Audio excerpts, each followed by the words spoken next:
আসসালামু আলাইকুম প্রিয় শিক্ষার্থী, আজকের এই পর্বে আমরা দ্বাদশ অধ্যায়ের টাইপ 1 এর কোশ্চেন আলোচনা করব। দেখো আমাদের টাইপ 1 এর বিষয়টা হচ্ছে কি সরকারি অর্থব্যবস্থা। তো সরকারি অর্থব্যবস্থা থেকে কি কোশ্চেন আছে আমরা একটু দেখি। আচ্ছা, 1 নম্বর কোশ্চেনে কি বলতেছে দেখো, যে বাংলাদেশ সরকার এদেশের মানুষের জন্য যেসব ব্যবস্থাপনা গড়ে তুলেছে তার মধ্যে বৃহত্তম ব্যবস্থাপনা হচ্ছে কি? তো বৃহত্তম ব্যবস্থাপনা বলতেছে প্রশাসন ও অর্থ ব্যবস্থা, নাকি প্রশাসন ও ব্যাংক ব্যবস্থা, নাকি অর্থ ব্যাংক ব্যবস্থা, নাকি অর্থ শিক্ষা ব্যবস্থা। তো দেখো বাংলাদেশ সরকার এদেশের মানুষের জন্য যেসব ব্যবস্থাপনা গড়ে তুলেছে এদের মধ্যে বৃহত্তম ব্যবস্থা হচ্ছে অর্থ ও ব্যাংক ব্যবস্থা। ঠিক আছে, এরপরে 2 নম্বর কোশ্চেনটা, যে বাংলাদেশ সরকারের বৃহত্তম ব্যবস্থাপনা হলো অর্থ ব্যবস্থা, শিল্প ব্যবস্থা, নাকি ব্যাংক ব্যবস্থা। তো এখানে দেখো অর্থ ব্যবস্থা আর হচ্ছে কি ব্যাংক ব্যবস্থা সবচেয়ে কি বৃহত্তম, তার মানে কি 1 এবং 3। তো 1 এবং 3 আছে কি খতে।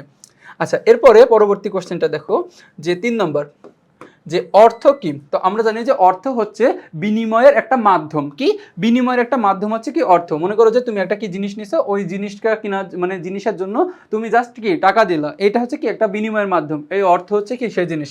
আচ্ছা, এরপরে 4 নম্বর কোশ্চেন বলতেছে যে অর্থনীতির অন্যতম গুরুত্বপূর্ণ শাখা কোনটি। কি বলতেছে, অর্থনীতির অন্যতম গুরুত্বপূর্ণ শাখা কোনটি, বলতেছে কি ব্যাংক ব্যবস্থা, মুদ্রা ব্যবস্থা, নাকি সরকারি অর্থ ব্যবস্থা, নাকি জাকাত। তো আমরা জানি যে অর্থনীতির অন্যতম গুরুত্বপূর্ণ শাখা হচ্ছে সরকারি অর্থ ব্যবস্থা। কি সরকারি অর্থ ব্যবস্থা।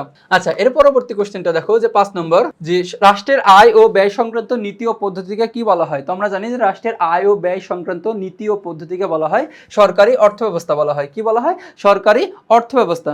আচ্ছা, এর পরবর্তীতে 6 নম্বর কোশ্চেনটা, যে সরকারি অর্থ ব্যবস্থা সরকারের আয় ব্যয় ও এদের একটির সঙ্গে আরেকটির সমন্বয় বিধানে কার্যবলী আলোচনা করে কার মতে। তো দেখো এটা আমরা জানি যে অধ্যাপক ডাল্টনের মতে। কার মতে, অধ্যাপক ডাল্টনের মতে এটা।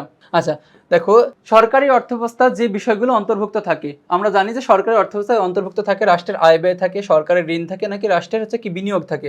আমরা জানি যে এখানে, আচ্ছা এখানে জানা আমি যে সরকারি অর্থব্যবস্থায় দেখো যে সরকারের আয় ব্যয় সংক্রান্ত সকল নীতি থাকে এবং সরকারের ঋণ থাকে এবং রাষ্ট্রের বিনিয়োগ থাকে, মূলত তিনটাই থাকে। তাহলে কি 1, 2 এবং 3। তো দেখো এরই মধ্যে আমরা কি এই টাইপের সকল এমসিকিউ শেষ করলাম। তো পরবর্তী তোমাদের সাথে আবার দেখা হবে। আসসালামু আলাইকুম। হ্যাঁ বলেন।